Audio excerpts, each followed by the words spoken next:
Welcome to Soul Nutrition, where we discuss the various ways of nourishing our souls.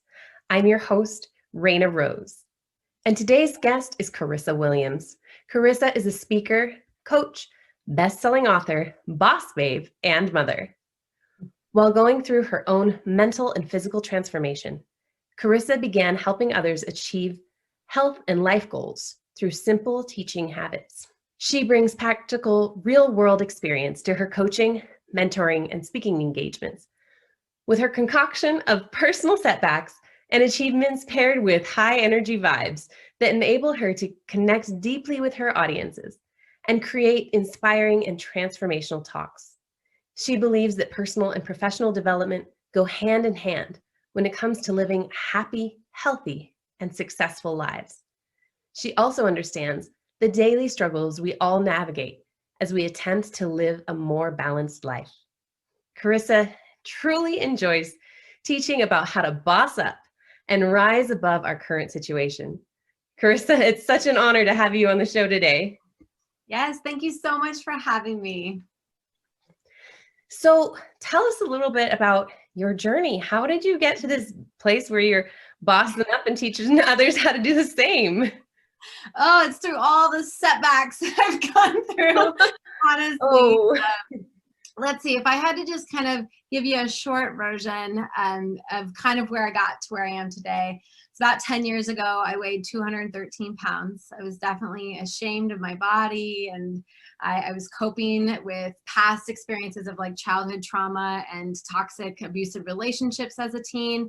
And I just used food and honestly cigarettes and booze and work and everything to kind of numb out the pain. I kind of lost my way in that like 5 years of in between my son's dad and my ex-husband.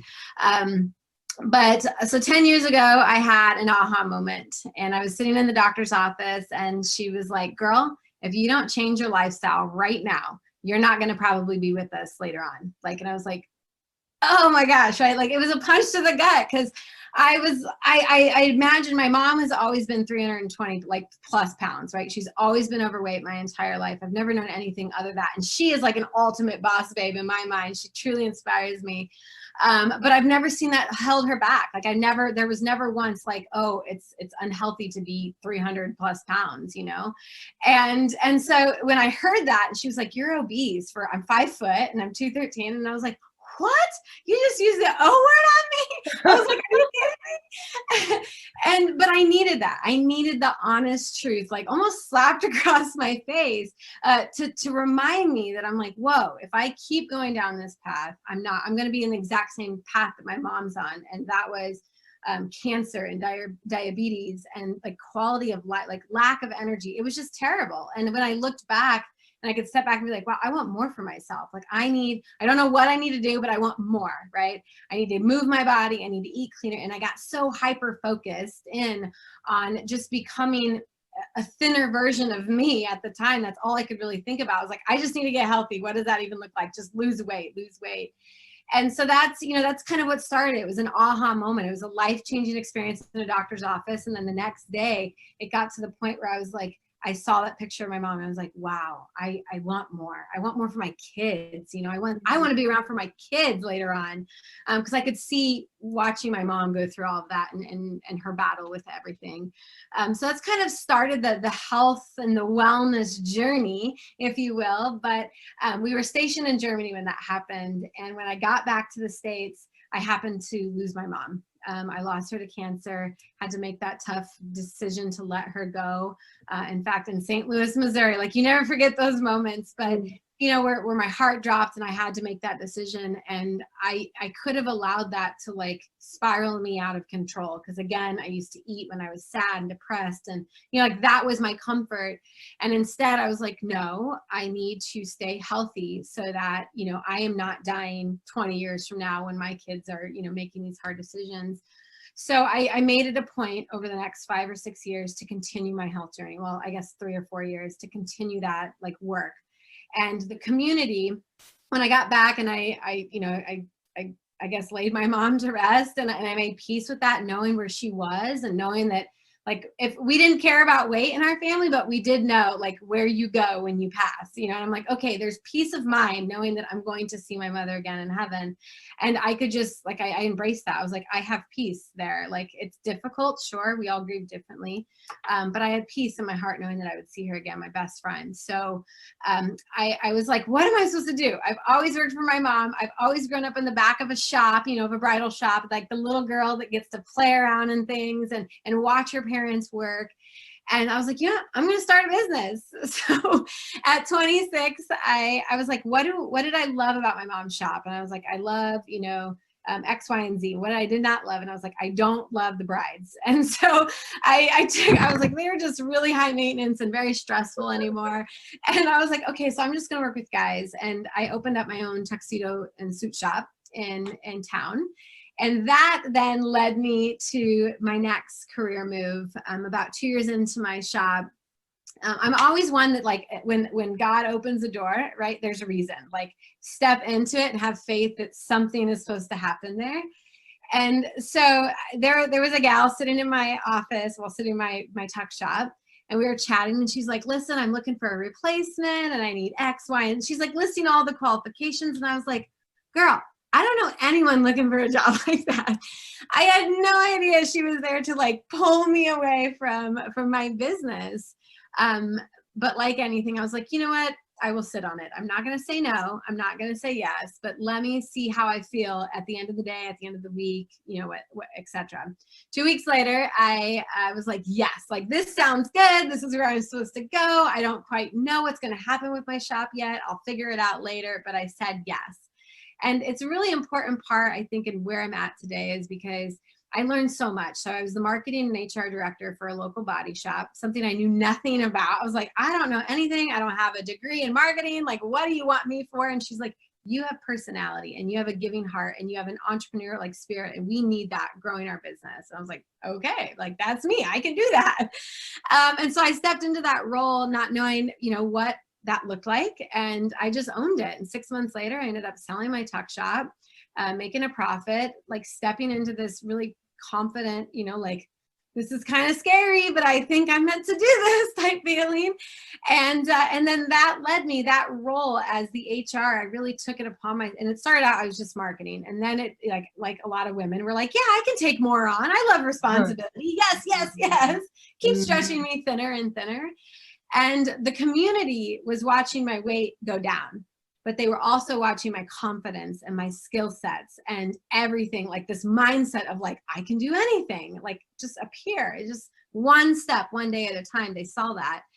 And so I guess going back to the HR, I really took it upon myself. I was like, I don't want to be just some HR department that like people don't like. Like I want to create culture in this business. I want people to come to me. I realized that if I could get 26 unhealthy body shop guys, like healthier, that they were going to show up and they were going to, you know, like want to work harder and be more productive and more positive. And I was like, and then in return, we all win. So I was like, I started off with like water bottles to the guys and like just simple things that I was like, okay, if I can get them drinking more water and less pop, like that's a win. Yeah.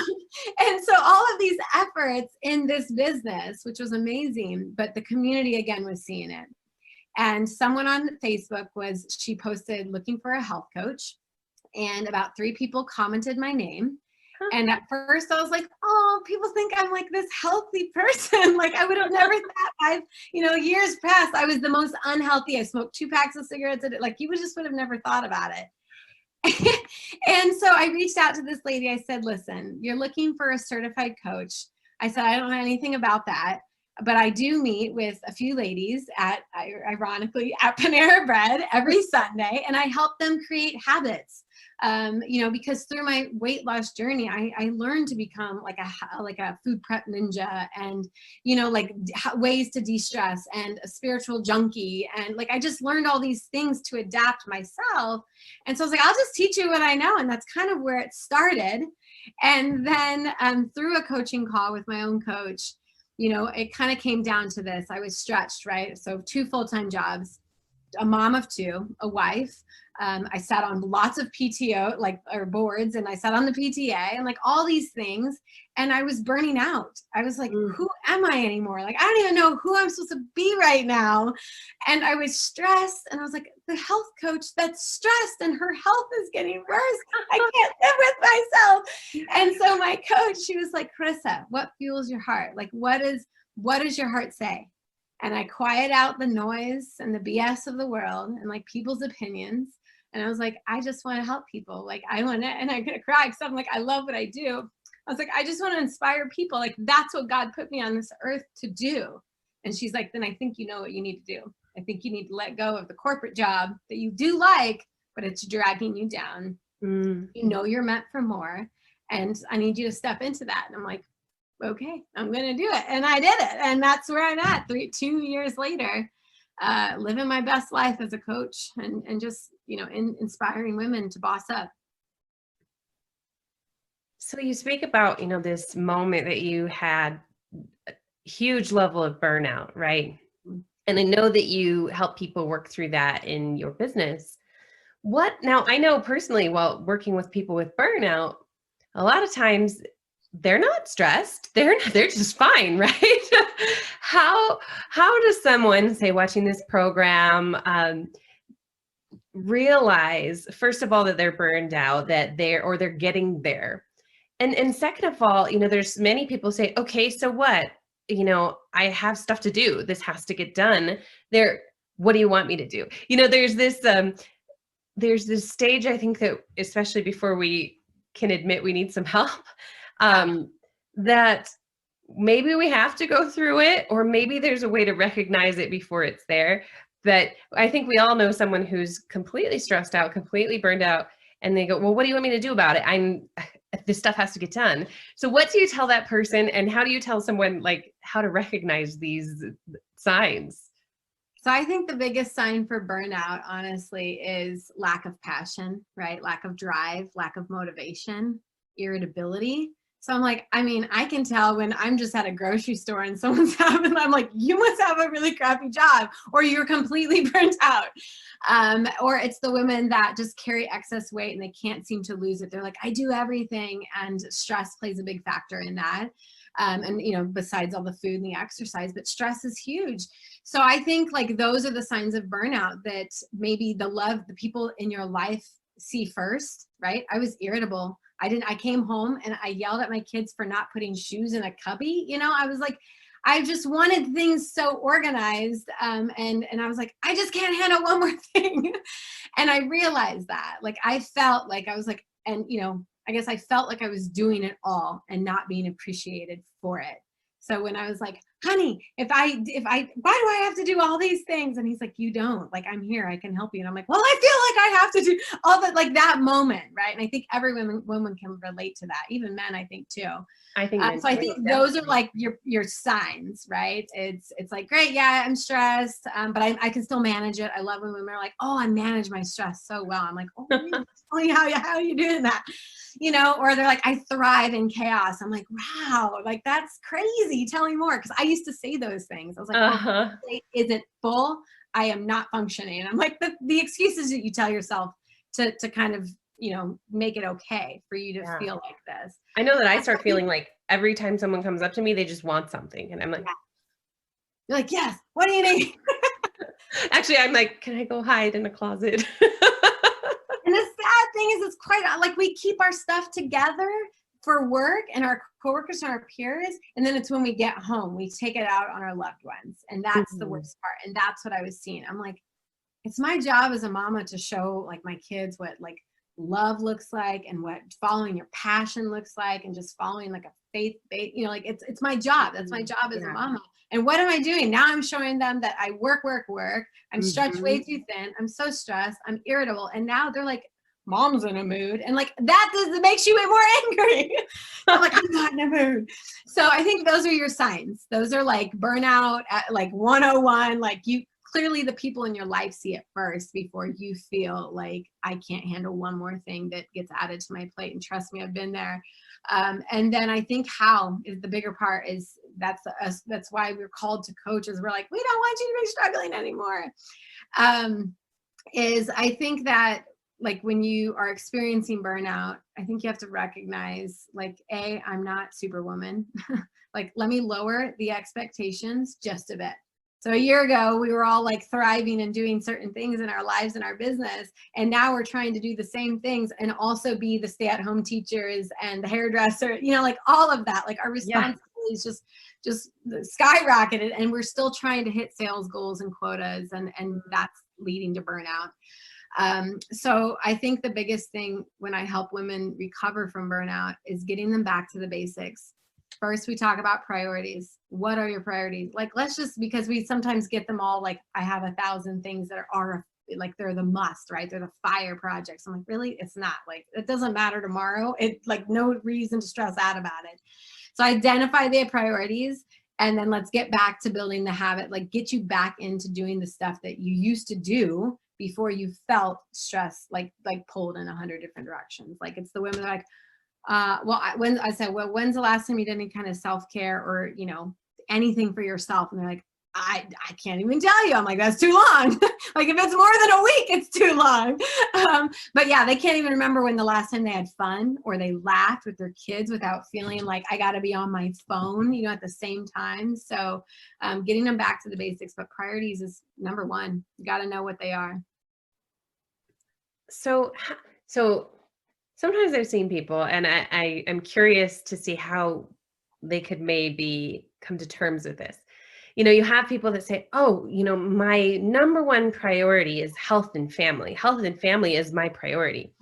Yet they stress eat and work until midnight, wake up at 6 and do it again.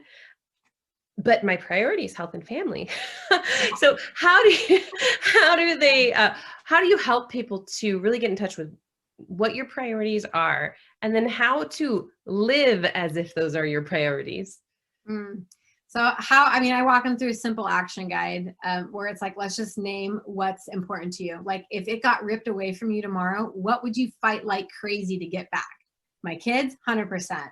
My business, 100%. My fiance, 100%, right? Like, but you can't have 100 priorities because there's only so much time in the day. So I break it down to 5. And I know it's nice. And sometimes women were like, well, it's my faith and it's my family. And I'm like, well, great. What are you doing then for that? And they're like, well, I show up and go to church. I'm like, no, I'm not judging, I'm like, but what are you doing? Like, and some women, they'll be like, oh, well, work has to come first because I'm providing for my family. And I'm like, okay, but at the end of the day, your kids can't remember the last time you guys played Yahtzee or did something, that you weren't working at the same time. So I just say top 5. Really, I feel like that's, and they can shift throughout your life. I think different seasons in your life, they shift. But really figuring out what's important to you, and that's your priority, and it's okay. I think it's okay to say my business is a priority. Like I feel like I'm doing good work, and it's okay. And I'm not a stay-at-home mama. I could not like do that role. Like bless those women who can just raise babies. But I did that for 4 years. I was like, I'm gonna go crazy. I need to get back to work. Like I like work. And like I like meaningful work. I wouldn't give up anything. But yeah. So identify your top 5 priorities as if they were gonna get ripped away. From you. And then that's it. And then I have a board every day. I'm like super old school, a whiteboard, and I name my 5 priorities. And that is if nothing goes on my calendar unless it supports those priorities. It's and I am number 1. I feel like a lot of women think faith and family and career. And I would say it's faith and then being my best self and taking care of me. And then it's my spouse, and then it's my kids. Because and that's just my perspective. Like I need my faith to be able to do my work. But I can't bless everybody else until I bless myself. And a lot of women are like, oh, I'm last. And I'm like, oh girl, we need to reverse that. And you need to be first. Absolutely. Yeah. I'm like, what kind of mom are you if you're so stressed out and it's not even fun? Like that's not cool. And I think about that verse, and it's to do with finances, but it could do with, any form of energy exchange. But the verse say, we are the lender and not the borrower. Mm-hmm. if you are constantly stressed out, you become the borrower of people's energy instead of the lender of a smile, or the lender of, coming in and transforming a room for the better. Instead, we come in, like you said, grumpy and, grumpy and stealing in people's joy. So we become the borrower, if not the thief of joy, because we haven't filled ourselves up. We haven't sought the source of joy and peace and love and all the fruits of the spirit, right? And so if we haven't spent our time filling up with that, and I do the same thing, in the morning, I kind of push my business morning if I can. There's certain shows or something that require an early morning, but if I can, I start my day at 10 a.m. business wise. Yeah. And if I have to go later, I go later. But my morning time with God and my meditations and filling up is what makes me be able to work, a 4 or 6 hour day instead of a 8, 10 or 12 or 16 like I used to, and actually get more done because I'm being productive during that time rather than spinning and just being busy for the sake of being busy, because that's what makes us important in life, right? Mm-hmm. Yeah.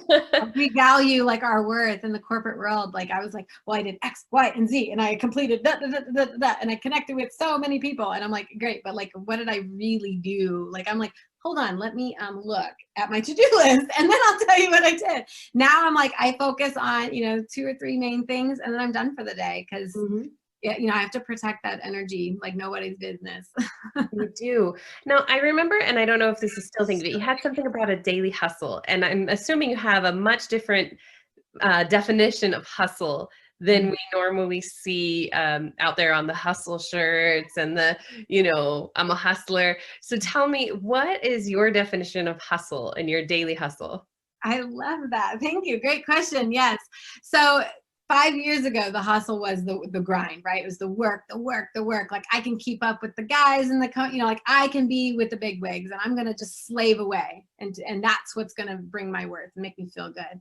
And I realized it just actually destroyed my family. And I'm like, oh, so I'm like, it really did. I was pulled so far that me and my ex got completely for 5 years down the road. Like we were 2 individuals sleeping in 2 different areas. Like it was not, we were like a roommate, like we just grew so far apart because I allowed that hustle to get the best version of me instead of the opposite. So I'm super passionate about those priorities again. But the hustle for me is like, I'm hustling for my best life. And really then when you define like best life, and I'm like, I'm free, like I feel healthy, I'm thriving, like I feel like a sense of peace and balance in my heart. So I'm hustling for the 5 priorities in my life, and I work hard every day, 100%. Like I'm one of the hardest workers people find and they meet. They're like, wow, and I'm like, yes, but look at what I'm hustling for. So I'm hustling for self-care. I'm hustling for like feeling like I can just be financially free. I'm hustling for my clients. And by that, it's like sitting back and listening and being their cheerleader, So hustle for your best life. If you're listening, like don't hustle for somebody else's, like idea of, like, hey, build up my company for me. And either way, I mean, I felt like if what I know now, and if I went back into the corporate world, it would be totally different. I wouldn't be stretching into the cocktail hours at the end of the night and, like schmoozing people. Like I would show up who I am and be like, this is what you get, but I'm hustling for my best life.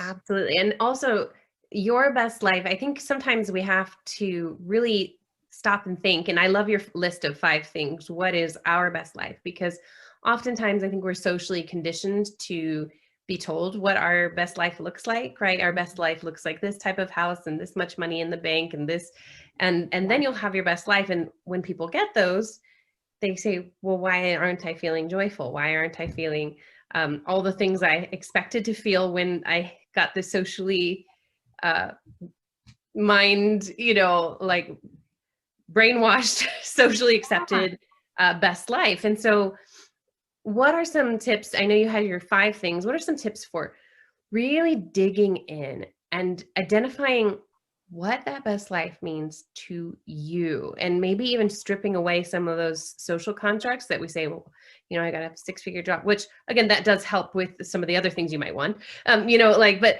I got to have this or I got to have that. but finding out what that is for you, stripped away of, what it was for your parents or what it is for your Mhm. peers, the people you went to college with. How does someone do that? Hmm. How does someone figure out? I think it's just becoming aware of, like, I think for me, it's always been through coaching, honestly. Like, every big season that I've gone through has been with a mentor or a coach. But it's a lot like true personal development, like sitting down and journaling. And at first I'm like, it's okay. Nobody's going to read this. It's okay if I want to say, I want to make 7 figures. It's okay. Like, Yeah. it's okay. Am I using the money for good? Absolutely. I Yes. can give more now that I make more type feeling. And I want to do it because I want to do it, not because I was told that that's right. Yeah.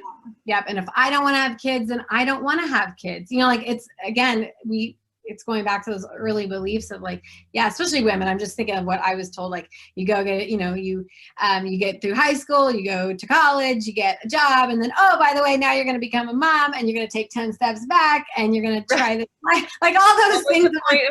Yeah. Why did I just do that? Like, we just fall into those patterns of, yes, this is supposed to make me like happy, and it doesn't. So I'm like, I think the first journaling question is just like, what do I want? Like, what do I give myself permission to want? What do I desire?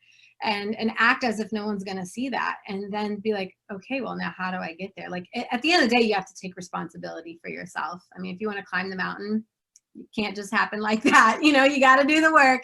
You got to get there. But I think just being honest with yourself, and what do I want? What do I want my life to look like? What makes me happy?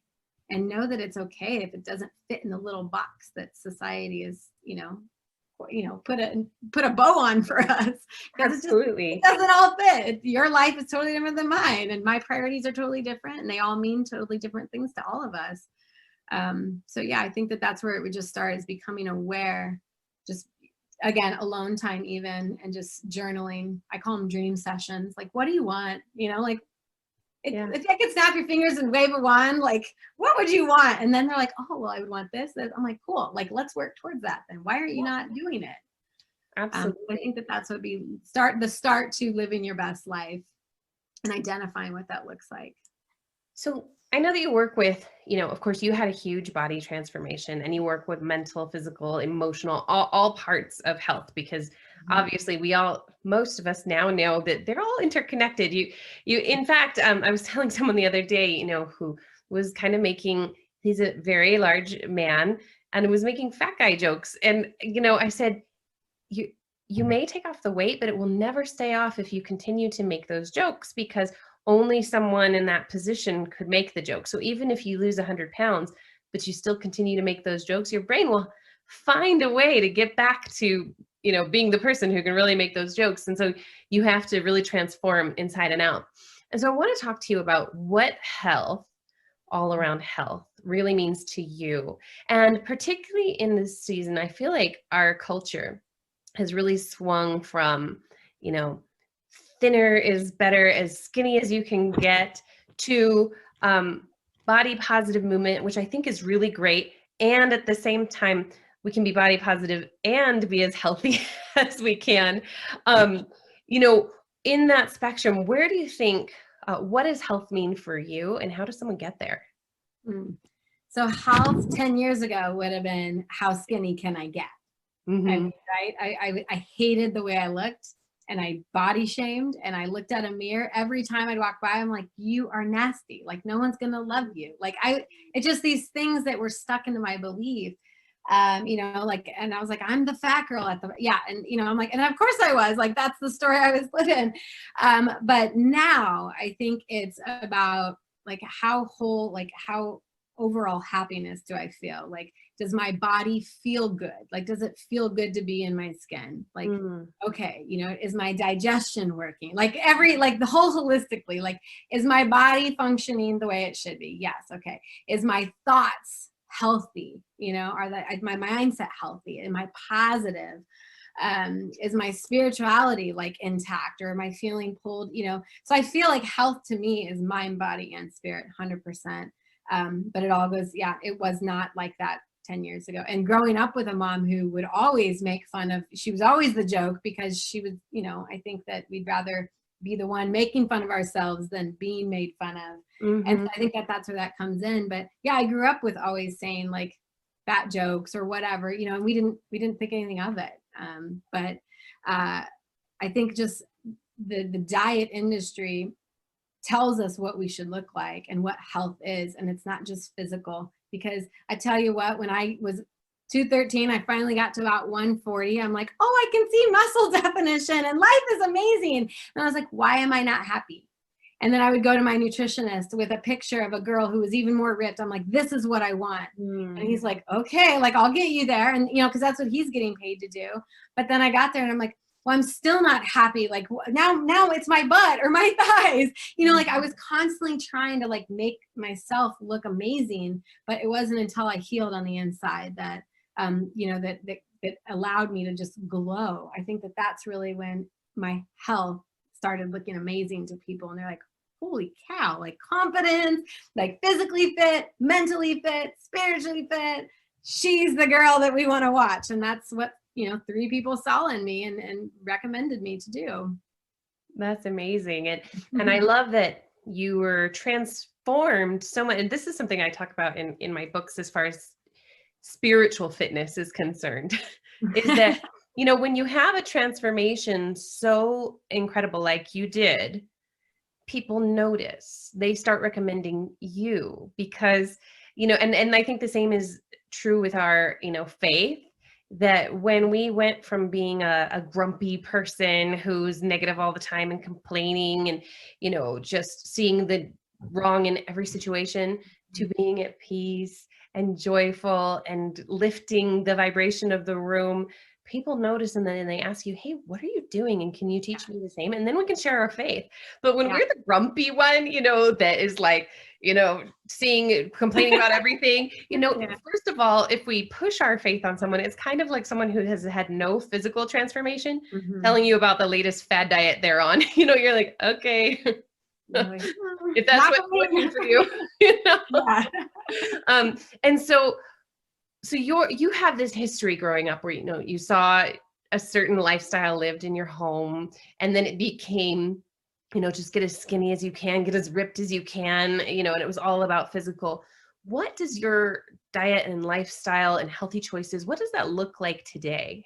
So it's shifted too. Everything shifts. I think we evolve as we grow and develop. But 2019 in August, I was diagnosed with an autoimmune disease called Hashimoto's.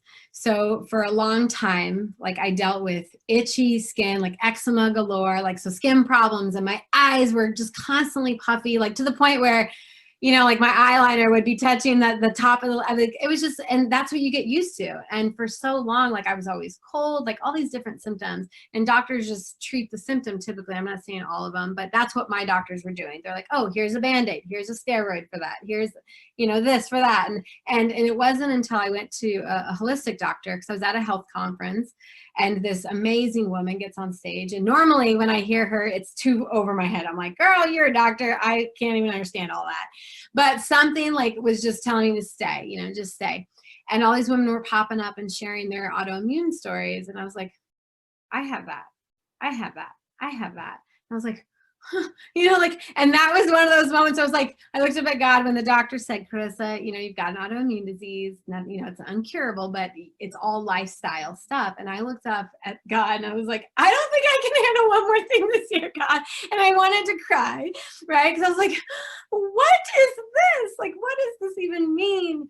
And then I hit the reset. So I was like, okay, I'm going to master this. I'm going to master like this new lifestyle. I'm going to embrace it. I'm going to figure out how to eliminate gluten and dairy and eggs and rice, like all these things that I'm like, huh, you know, that I love to eat as a lifter. I was like, I eat 6 eggs a day and now you don't want me to eat any of them? Like, that's crazy. So I had to reshift my way of like what food is for the second time, right? When I was overweight and unhealthy, I allowed food to be like my coping mechanism. And then maybe 6 years later, I realized food is just fuel. Like when I was like, just eat the same thing every day because you want to look like Barbie. And I'm like, it doesn't matter. And like, and life was miserable, right? Because I ate 6 boiled eggs a day for like 3 years. Like like everything was the same. So I was like, keep it simple, keep it simple. And then to just a year ago to shift every way that every bit that I eat now. So I don't push certain diets. I think that's a big thing that health coaches get. It's like, what diet should I try? I'm like, how about we just eat clean? You're like, let's have more dinners around the table with family. Let's cook our food. Let's prep our food. Let's prepare our meals, like they used to. And so real food that came from the ground or an animal. Yeah. I'm not sure if you've heard of Dr. Caroline Leaf. I like a lot of her materials, and she talks about food-like products that we have, been societally ingrained to think is food. Like a Twinkie is not food. That's not food. Yeah. And so we've been consuming all these food-like products, and then wonder why our bodies are not only obese but also malnourished at the same time. Yeah. And like all these supplements that I was having to take for just, for a short while until I could get, my digestion, everything was off. Every single thing was off in my body. And I was like, okay, I'm thin and I'm skinny and I'm muscular and I look like a boss babe, but like energy is low and like all these other things that were the contributing factors.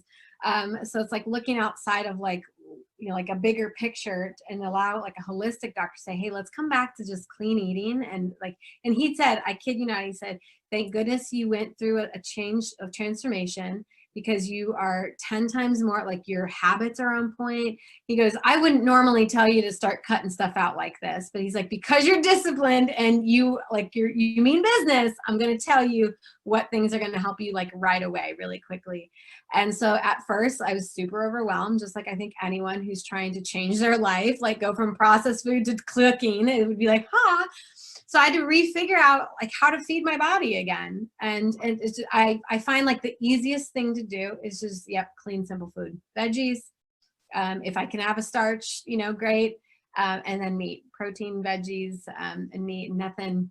But yeah. And that's why I think I love working with mamas because it's important to them. They're like, well, I want to be healthy. And I'm like, cool, you're being healthy, but you're still giving your kids like gummy bears for snacks. I'm like, those aren't snacks.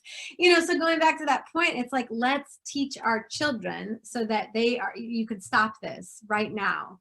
And so bring them into the kitchen, let them help you food prep, let them help you pick out fresh veggies, like teach them while you're learning and they're going to be like, cool, especially while they're young. I'm like, it's so much yeah. I had stepkids when I was in my early 20s and I remember the first time I was alone with them at dinner and I put a salad on the table and they're like, well, Daddy doesn't make us eat salad.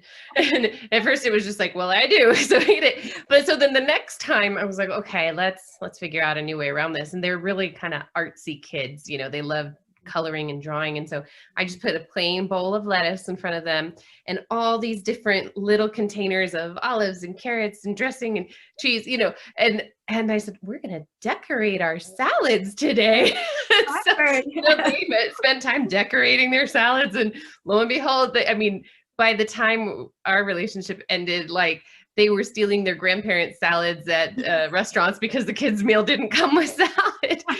They're like, wait, where's my salad? Right? They're like, I love salad. Give me a salad. And that's the thing is once you just, like you said, if they're helping you prep, and like, oh, well, this is mommy's food. I get to eat this special thing. Can I have a special thing too? Yeah, and they want to.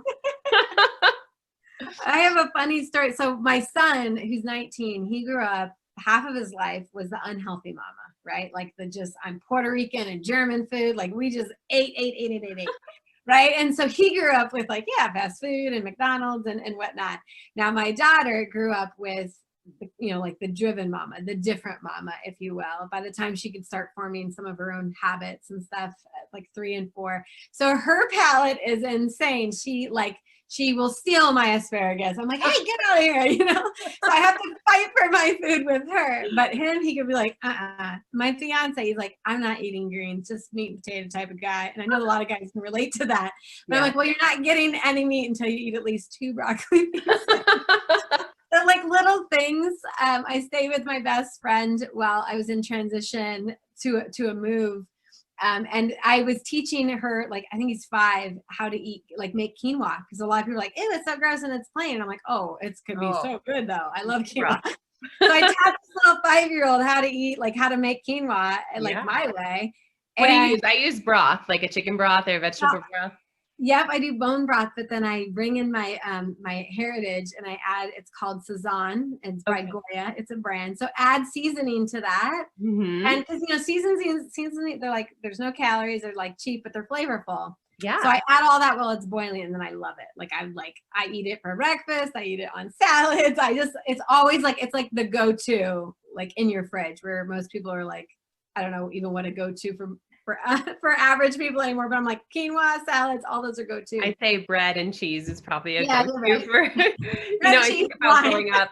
And, it's funny, I mentioned this because my book is all about like, a physical, but now we're going to the spiritual soul side of things, and like when we grow up, like your daughter, I talk about, how they have those privilege walks where you can start on the like at the goalposts, and they tell kids, like if you've never missed a meal like on purpose, go 5 yards, and then Yeah. they tell them to run to the finish line. And of course, some kids are way back there. And I'm like, I think we have, diet privilege and spiritual privilege as well. But like your daughter has grown up with a dietary lifestyle privilege.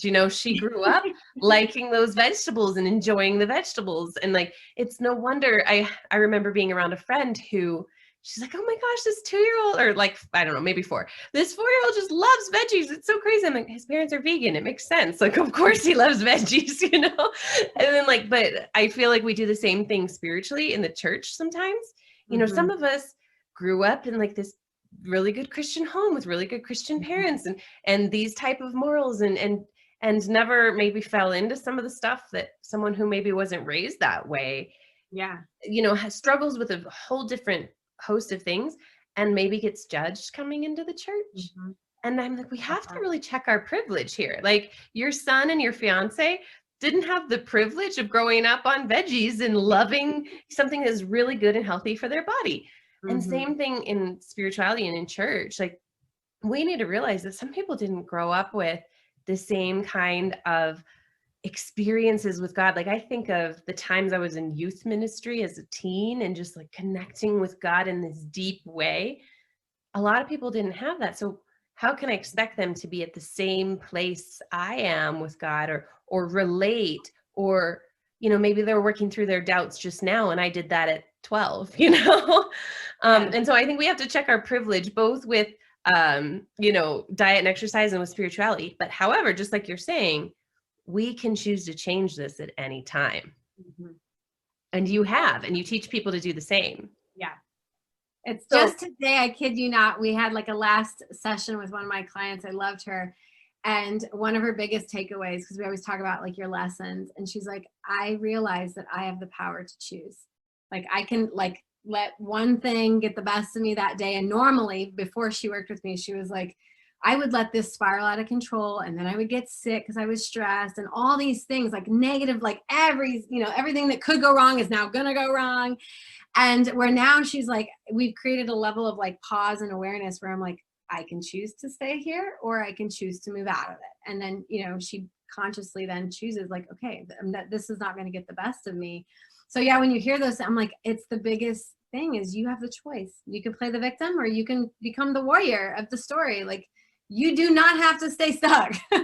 Absolutely. And we have to be conscious, first of all, that we do that at all, right? That we're abdicating our choices. I think it's Joe Dispenza who talks about, a mood becomes a habit, becomes a personality. There's a whole host of things, but when a mood lasts too long, suddenly it's, a disposition, then it's a habit, and all of a sudden it's your personality that you've decided to have this maybe grouchy victim, give up on everything, apathetic personality, when it started out as just a moment in time that you made that choice, like, this moment I feel apathetic, right?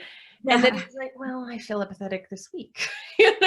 I'm going to be a little bit of a victim this month. And, but the thing is, it's not conscious for most people. And what you help people do is gain that consciousness. All right. There was a while back that I abdicated all choice and I just decided to be a victim. I'm going to own it. Yeah. And here's what I can do about it now. I can make a new choice, develop a new mood, a new disposition, a new personality. And and a new life. And the thing is, and it's interesting because we're just coming, well, I think by the time this airs, we'll still be in the holidays. And, we all have family that sometimes like to, let's say the average person likes to sit around and complain and be in that victim, abdicate their choices. And, it's hard sometimes to sit around and be like, you can choose otherwise, Maybe the honest slap. We're gonna have a little bit too much around the Christmas tables by the time this. Yeah, you're right. Pump and brakes around Christmas. But. Well, and that's the thing I think too, is that when we are that example of someone who suddenly isn't complaining anymore, suddenly is making choices for their life, this is where, first of all, it's going to be like, well, what's wrong with her? Why isn't she, complaining with us? But then it's, she's a lot happier than everyone else. She's more peaceful and she doesn't complain. And I can know that she speaks well of everyone around her. So she'll speak well of me when I leave. It's like another key to my success is I'm like, declutter the people in your life that are toxic, right? Like that's one of those, like, I don't even see the negativity in the world. Like if you're on my Facebook page and you post something that, like, I just unfriend, I'm like, I ain't got to have you in my life. Like there's 1,000 other people that want to like follow me. When people speak about social media being like toxic, I'm like, it is? Like, what's going on in the world? What's happening? I didn't know about COVID until I finally went to the store because I don't have like cable necessarily. So I don't consume myself with the negative news. I remember someone was complaining that I got a tattoo and they were calling it unprofessional on my Facebook page. And I reached out and I was like, hey, I'm going to unfriend you now because I do what makes me happy. And I'm sorry you don't, accept that. And they're like, no, I'm just kidding. I was like, well, I'm sorry. Like, it's negative stuff. And it's really hard to peel some of those friendships that aren't nourishing you away. That's like really hard, I think, for people to say, well, like, how do you get rid of people that I'm like, you'll never get rid of them, but you don't have to put yourself in that situation. Like I don't go out with the same girlfriends I did 10 years ago because they're still complaining about them being overweight and unhappy in their relationships. I'm like, I want to surround myself with like thriving, positive entrepreneurs that are going places because that motivates me. So I'm like, get rid of people and things and, detox for a little bit if you need to. Just don't let that stuff consume you because it will. It gets you into that rut and then you fall right back into old things. So I want to get into a couple more of your success tips, but before that, I want to talk a little bit about that friendship circle because I talk about this a lot too, and I've done it several times. Sometimes you may even have to go through a minute or, just a little season of life where you don't have a lot of friends around because you were spending time with, the kind of people that you used to be and that you're trying not to be anymore, maybe. And the statistics show we are the collective weight of the 5 people we spend our time with, the collective income of the 5 people we spend the most time with, and of course, the collective thoughts and emotions and happiness and so forth. And so how do you recommend for people, say they've kind of started to distance themselves from people that are complaining that just aren't where they want to go, they're not going the same direction anymore? What environments do they need to put themselves in? What kind of things do they need to start doing to develop a new top 5 that is going in the same direction that they are?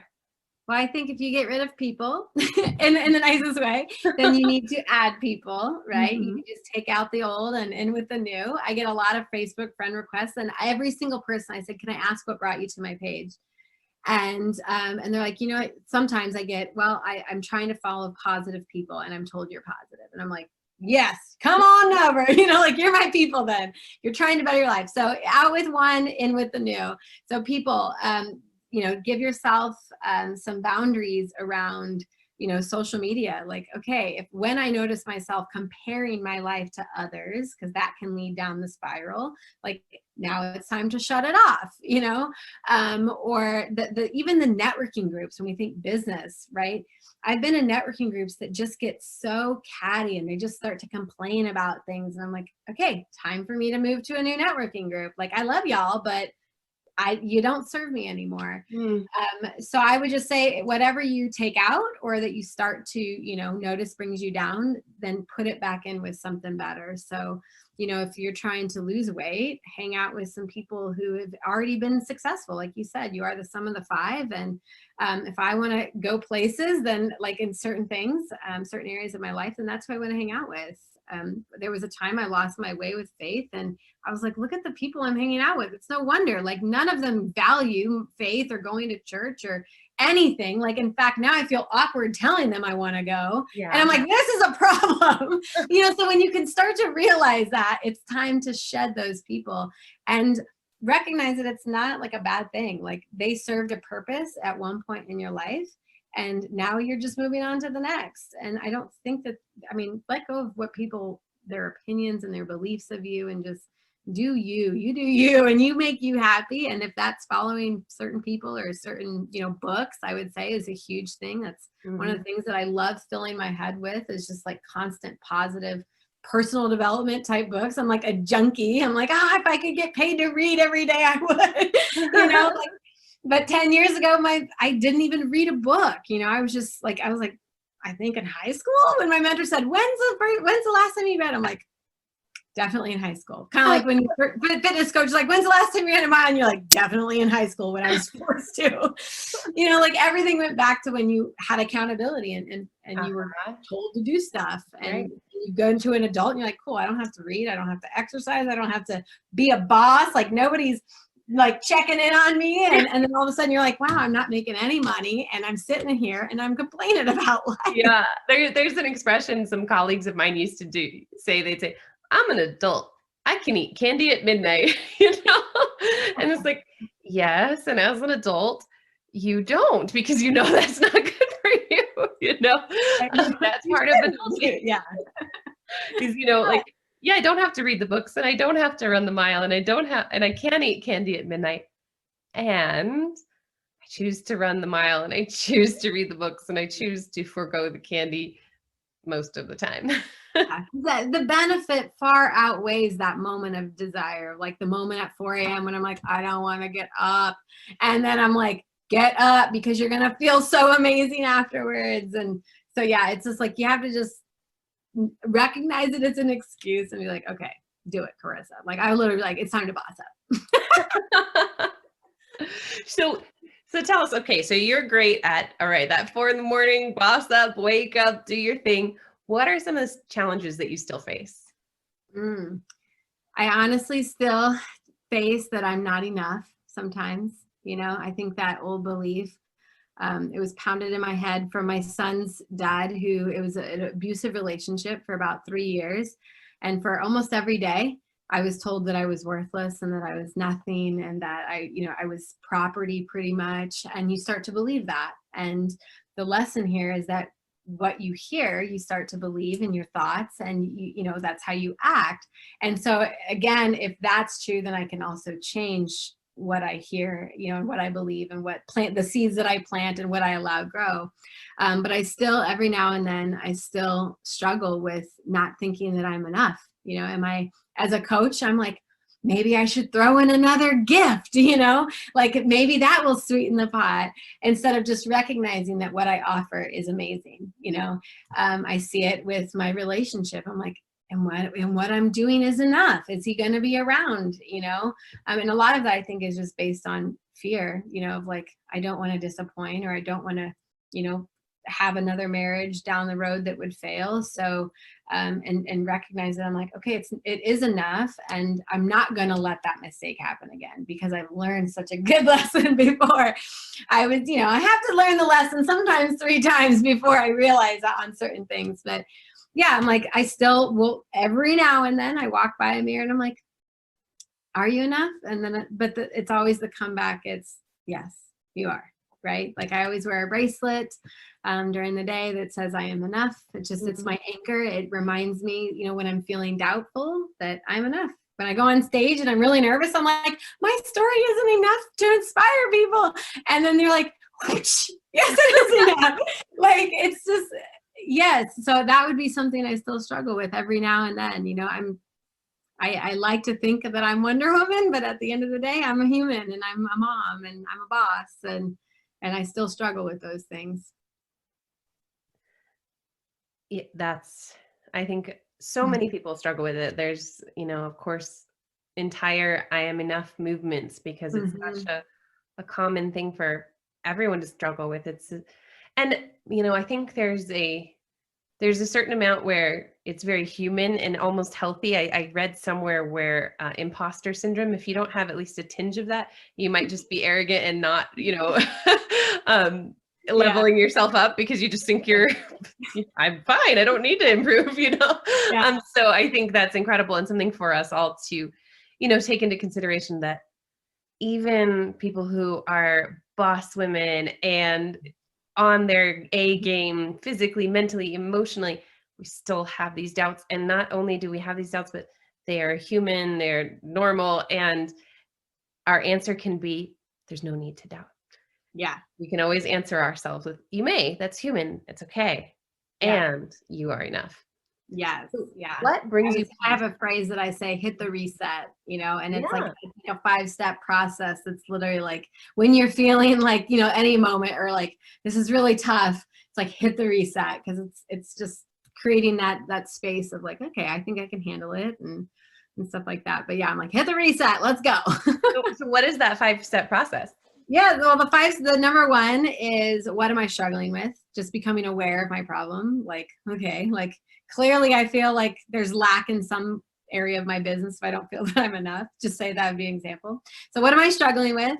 I'm a huge like cheerleader for what's 1%, like one thing you can do. So if you're struggling with your weight, right? One thing, typically drink more water. Like a lot of people are like, I know I need to drink more. I'm like, okay, then that's what we need to do. As simple as it is, 1%, right? Like one water bottle needs to go to 2 every day, 1%. So what's one thing you can do to get you out of that struggling situation or out of even just the moment of overwhelm, right? Like, oh, I'm overwhelmed, I'm stressed out. What's one thing I can do? The third is, who are 3 people that can help me? I used to think that it was all on me. That weight of that responsibility is all on me. And I would be praying for more patience, like just give me more patience. And instead I was like, I don't need to do it all by myself. Like recognizing that, I have the Lord to like help me and guide me. And then 2 other people that I can talk to, like find your tribe. So that's number 3. And then the 4th is, what do you need to let go of, which I think is the hardest for people to do. Because to me, that's the excuses and the stories that they've been telling themselves for so long, that I'm not enough. I don't have enough schooling, like all these things. I'm a woman. This is a male, but I'm like, ugh, that's we got to let it go, let it go. And then the last one is just reconnecting with your why, right? Your passion. And if you don't know your why, then you need to figure it out. Because as an entrepreneur, some days I'm like, why am I doing this? Like, wouldn't it just be easier to go work for somebody else? Right. Yeah. Like, I think we all have it. Even very successful entrepreneurs, we have those days of doubt. We're like, I would just give it all away. But then you reconnect with that why, and you're like, oh yeah. And I read the stories and I read the testimonies and I read the thank you notes and the life-changing breakthrough, like letters that get sent to me. And I'm like, that's why I do what I do. And then I'm like, who would have thought I would have yesterday wanted to give up on my business? Are you kidding me? So it doesn't matter what you're struggling with. I find that those 5 things, and at first I had to journal, like every time I was struggling, like I would sit down and I would write it all down.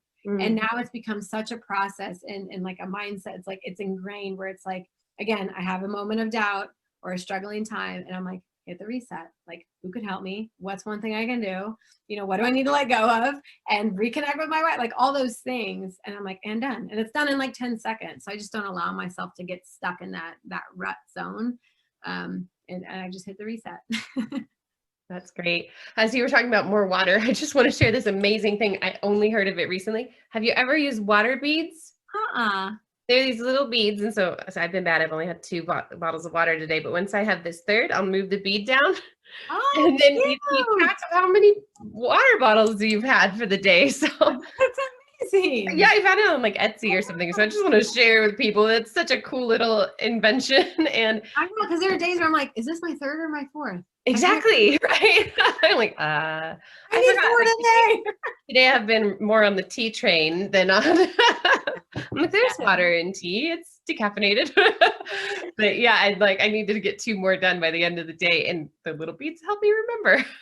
You're like, dang. It's a little bit form of accountability, if you will. Exactly. So would you share with us, for our audience out there, what is one thing that brings you peace that we can really learn from? One thing, probably just doing my best, like progress over perfection. I spent many years trying to shift that and work on that. I think just it brings me peace knowing that today I did my best and tomorrow's a new day, you know? So I think that that's one thing, no matter what it is you're going through. It's like, did I do my best today? Like, can I lay my head down and know that I gave my all for my health and my faith and my business and my family and my spouse, like all that. And I'm like, yeah, I feel good. I'm at peace. And that's, I feel so amazing. Like, I'm like, I am so free. And by free, like, because I feel at peace, like, it's just such an amazing feeling to know that you're doing your best and you don't have to compare. And, cause again, 10 years ago, 5 years ago, even, I was like, oh my gosh, I didn't get enough done today. Right. There's so much to get done for the next year. I'm like, girl, the list will always be there. Trust me. And especially the women I work with, they're a lot of go-getters. They're fear-facing. They're like, I want to change my life. So they have like this drive to them already. But yeah, they're like, they live in these to-do lists and they're swamped by them and they're like suffocated by it. And I'm like, oh my gosh, like, oh, like just hearing about it. But I used to be that. I'm like, I have 5 different notebooks for 5 different to-do lists. It's like home and this and this, and it was overwhelming. But yeah, I lay my head down and I feel very at peace with my life. I'm like, I'm the happiest I've ever been. I'm the healthiest I've ever been. And it's because every day I get up and I do my best. I can't do anything else any more than that. Absolutely. And in doing your best, tell us, what's the next thing that you're working on? Let's see. Next thing that I'm working on, I'm really trying to grow my speaking business. Honestly, like I have another book in the works. I just got done finishing a collaborative book called Women Who Boss Up. It's a story of 15 women who have overcome adversity, right? We all have a story. We all come from a place somewhere, and we all tell our secrets, if you will, in that book. So I have another book that's done. It'll be ready in the Q1, but I'm like, okay, all those things are great. I have a podcast starting in February, but I really want to be able to share my word, like share my story. I want to take what I'm doing on like a small level, which is coaching. Like I can only work with so many people. But if I can start speaking and sharing my story in front of thousands, like I can be impacting the world. I can be influencing women all across to say, you know, if she can do it, I can do it. And that's right. You know, and so that's what I would love to be working on. Working with the amazing Les Brown as a speaking coach. I'm getting ready. It's a group program, but I absolutely love it. You know, Les Brown, like just a Wednesday night just fills your tank up. You're like, oh, I forgot I was not watching you. I was supposed to be learning, you know? Absolutely. You know, and just investing in myself so that like I'm going to work with another speaking coach called Dee Wong, just another female, I think, influencer. But I feel like if I want to go places and hit those goals, that I got to work with people. I can't get there alone. So absolutely. If we want to be the best basketball player, we have to have a basketball coach. If we want to be the best speaker, you've got a speaking coach. I know I hired a speaking coach about 1.5 years, 2 years ago now, you know, when I first started getting back into speaking, even though it's something that's come natural to me my whole life, you know, like that was the one class when I came back into the American school system. I was not doing well in most of the courses, but I had to do a speech. I hadn't prepared a thing and I just got up there and knocked it out of the park. But at the same time, I still need a coach. I still need a coach for this is a different kind of audience. This is a different kind of this. This is the new challenge. This is how I'm going to get better at that. You know, I'm working with my natural strengths and speaking from a place of getting better each time, making sure I really connect with the audience in a way that is meaningful for that one. So I love that you're getting coaching. I love that you're bossing up in all areas. If someone is interested in, say, like, wow, that really impacted me, everything that you had to say, I have a group that just really needs to hear this. If you'd come speak for us, or I want to coach with you, where do they find you? The best place is my website. I mean, I could send you to Instagram and Facebook and LinkedIn and all that great stuff, but my website houses, you know, my stories, it houses my coaching, it houses my speaker media kit, like everything about me is out there on that website. Group programs, you know, one-on-one coaching, doesn't matter, it's all there. If you're looking for daily inspiration, though, I would highly suggest following me on Facebook.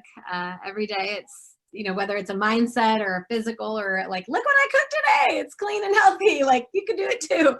But website, which would be 365dailyhustle.com. Incredible. Well, thank you so much for coming on the show today, Karissa. Make sure you follow Karissa Williams on Facebook. Check out her website. We'll try to get that up on the screen. And until I see you again, may the Lord bless and keep you, cause his face to shine upon you, and nourish your soul.